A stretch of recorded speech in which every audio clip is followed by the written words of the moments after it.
everyone, and welcome to Courtside with Kristy Greenberg. Over the past few months, Republicans keep coming up with new excuses to justify blocking the release of the Epstein files. I'm breaking down the top 10 Republican talking points on Epstein and exposing why they all fail. Republican talking point number 1. There's no evidence to justify investigating anyone else connected to Jeffrey Epstein. This DOJ and FBI party line doesn't pass the smell test. My former boss, former Southern District of New York U.S. Attorney Jeff Berben, ran the Epstein case, and he wrote about it in his book. He said that Epstein couldn't have done what he did alone, and he said that they were investigating Epstein's co-conspirators, plural. Yet only one co-conspirator got charged, Ghislaine Maxwell. So why didn't SDNY charge any other co-conspirators? Berman gave us a clue. He said SDNY tried to focus on what happened in New York and tried to focus on New York victims who were not part of Florida's investigation. Why? SDNY prosecutors worried that if their investigation looked like a carbon copy of Florida's investigation, their whole case could get tossed due to Epstein's sweetheart deal in Florida that protected him.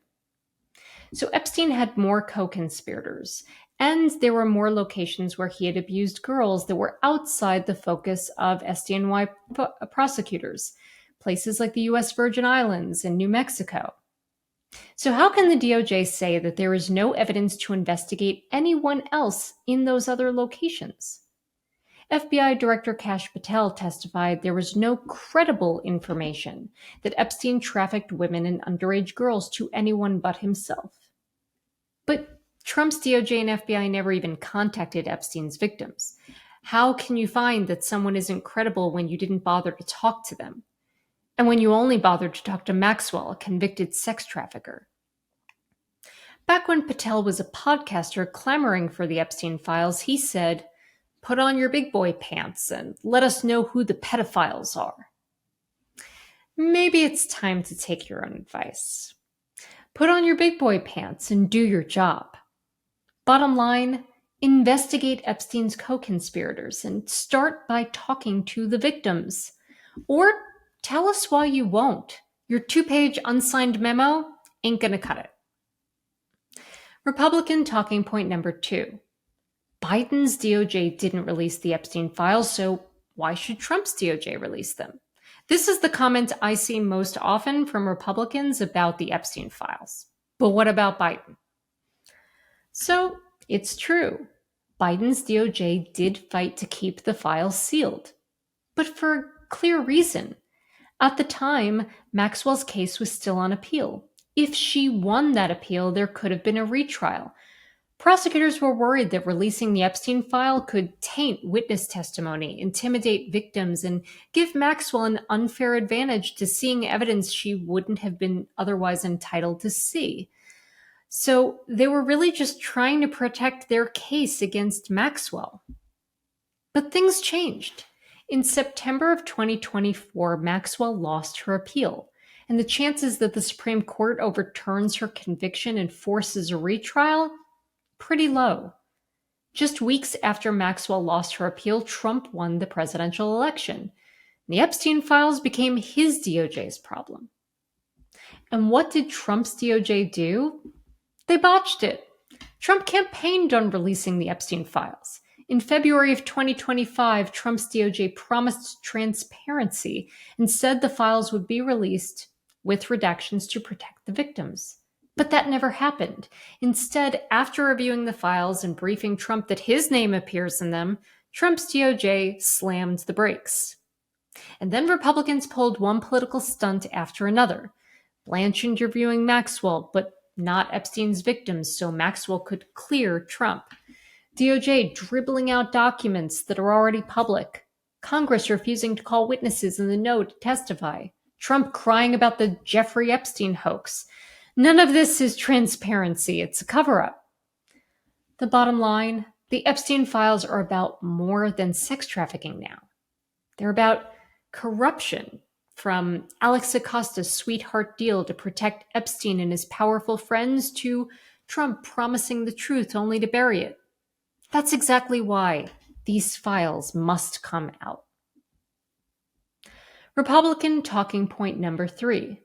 The judges are stopping Trump's DOJ from releasing the Epstein files. Not true. The Epstein case judge, Judge Richard Berman, made it clear the government can release the Epstein files anytime.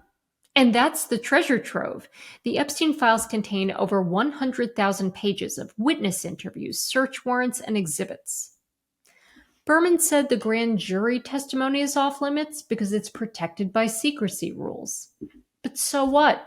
That's only 70 pages of one FBI agent summarizing the evidence against only Epstein. Who cares about the grand jury testimony when the Epstein files would better inform the public? Berman even called out DOJ for using the grand jury material as a diversion for not releasing the Epstein files. So did the judge in Maxwell's case. Now, Attorney General Pam Bondi said she wants transparency, but what she recently said in court tells a totally different story. A few weeks ago, DOJ fought to keep the names of 2 people who received 6-figure payments from Epstein secret, even though DOJ said that those 2 people were potential co-conspirators, even though DOJ had said that those payments were evidence of Epstein's attempted witness tampering, even though DOJ had relied on those payments to keep Epstein in jail. That's DOJ arguing for secrecy, not transparency. Bottom line, the judges are not the reason you haven't seen the Epstein files. Trump's DOJ is. Republican talking point number 4. If there was anything damaging about Trump and the Epstein files, Biden's DOJ would have leaked it. False. Trump's name shows up in the Epstein file multiple times. That alone is damaging. If Merrick Garland wanted to hurt Trump, he could have leaked that information. He didn't. If Epstein's estate turned the birthday book over to Congress, you can bet they turned it over to DOJ too. And that would mean that Biden's DOJ had a copy of the letter that appears to be from Trump to Epstein. You know, the one with the infamous drawing of a naked woman with the name Donald signed below her waist to mimic pubic hair. The one with the creepily coded lines about having certain things in common and may every day be another wonderful secret. If Garland had wanted to hurt Trump, he could have leaked that letter. He didn't. The birthday book also includes a photograph of Epstein and others holding a check with a phony DJ Trump signature and a note that Epstein sold a fully depreciated woman to Trump for $22,500. Again, if Garland had wanted to hurt Trump, he could have leaked that photograph and note. He didn't. Bottom line, Trump's own DOJ was worried there was something damaging about him in the Epstein files. Why else would they review them for mentions of Trump? And the fact that Trump's DOJ briefed Trump and then reversed course to decide not to release the Epstein files, it seems like Trump was pretty worried about whatever was in those files too. Republican talking point number 5. Trump's birthday letter to Epstein is fake. Come on.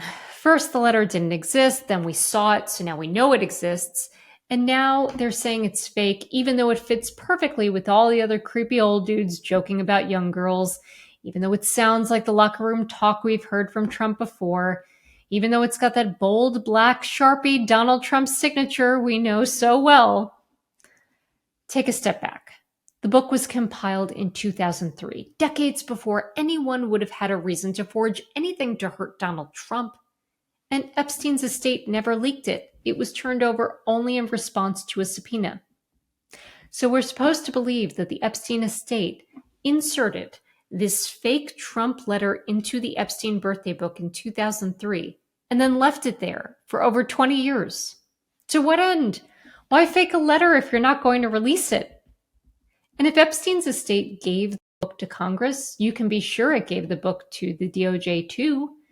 If Trump's letter wasn't in the birthday book, the DOJ would have said so. And if the DOJ had faked a letter from Trump to Epstein, the Epstein estate would have said so.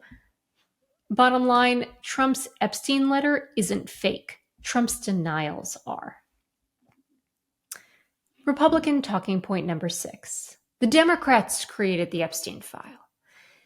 This whopper comes straight from Trump, who said that the files were written by Obama, crooked Hillary, Comey, Brennan, and the losers and criminals of the Biden administration. I mean, this is just complete BS. SDNY prosecutors opened the Epstein probe in December of 2018. Epstein was charged in July of 2019, and then he died in August of 2019, all during Trump's first term. Now, Obama, Comey, Brennan, they left office 2 years before the Epstein probe was even opened. And Hillary Clinton, she left office in 2013, 5 years before the Epstein probe was opened. Someone want to explain how these people created the Epstein files?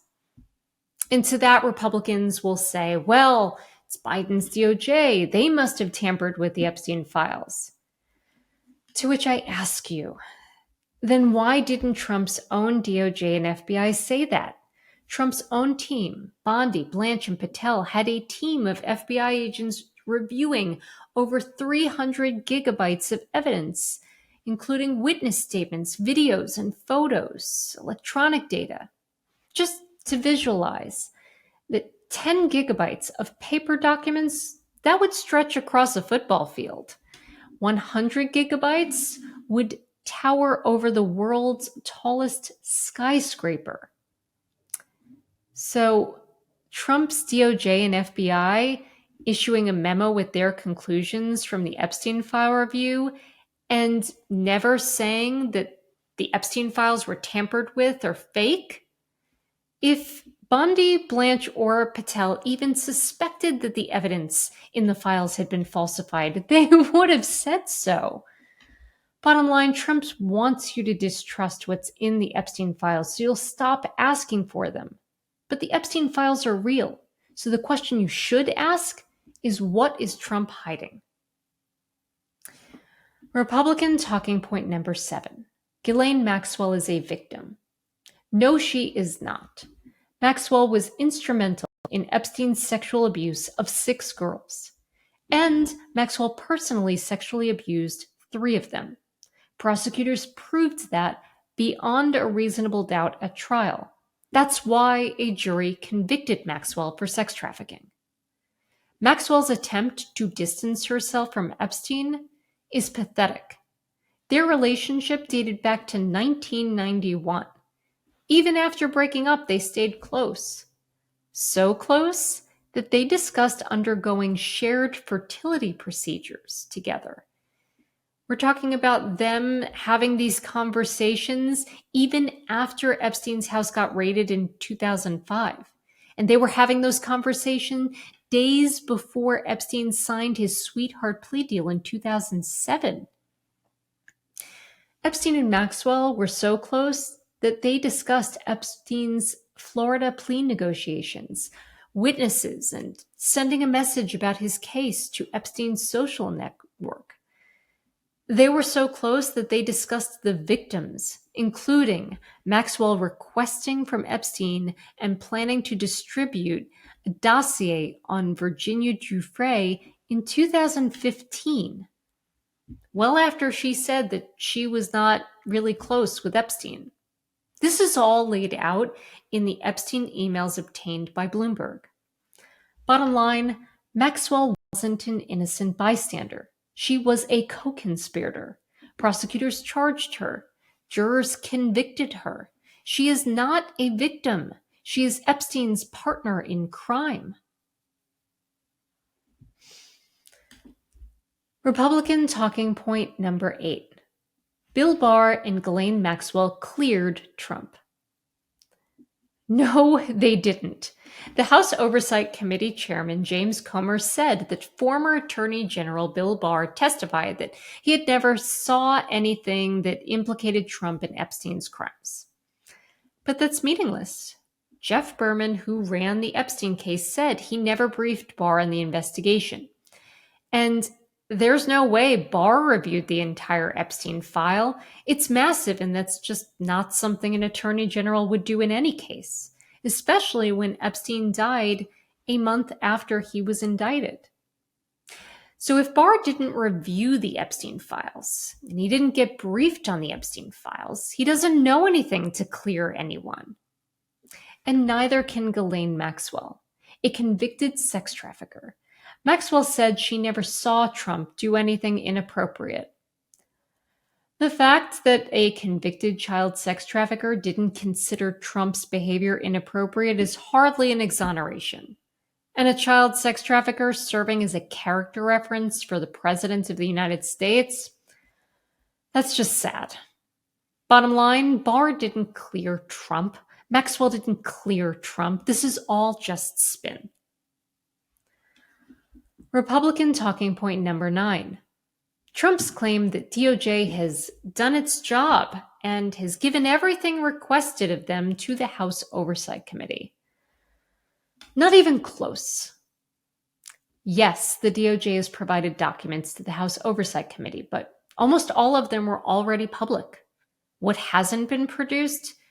The FBI interview reports of the victims and witnesses, materials seized from Epstein's properties like the computers, videos, photos, files from other agencies like the SEC, Homeland Security, and Treasury. That's the stuff that matters. That's what the public wants, and that's what DOJ is refusing to deliver. Now, the committee could demand answers, and if they don't get them, the committee could take the DOJ to court. They could subpoena Attorney General Pam Bondi, Deputy Todd Blanche, former U.S. Attorney for the Southern District of New York Jeff Berman, and the line prosecutors in New York and Florida. But they won't. Congressional Republicans would rather play a game of make-believe. Make-believe the DOJ's documents matter. Make-believe that the testifying witnesses are providing useful information. The reality? Trump's driving the bus, and Republicans in Congress are just along for the ride. Bottom line, this isn't what congressional oversight looks like. This is just a cover-up political theater at its best. Republican talking point number 10. Trump was an FBI informant. No, he wasn't. Here's the deal. Anyone can hand information to the FBI, but that doesn't make you an informant. A real FBI informant works with an FBI handler, takes direction from an FBI handler, and usually gets some kind of compensation for their work. There is zero evidence Trump ever had that relationship with the FBI. In fact, Jeff Berman said that he was concerned that the Trump administration would have preferred that SDNY prosecutors stay away from the whole Epstein case. That alone blows up the claim that Trump was somehow an FBI informant. And just think about this. If Trump had really helped the FBI take down Epstein in Florida, he wouldn't have put Alex Acosta, the prosecutor who cut the sweetheart deal with Epstein, in his cabinet. Trump wouldn't have praised Acosta as a great, great secretary and a tremendous talent when Acosta was forced to resign after Epstein's indictment. I mean, this is just not the behavior of an FBI informant who tried to bring Epstein to justice.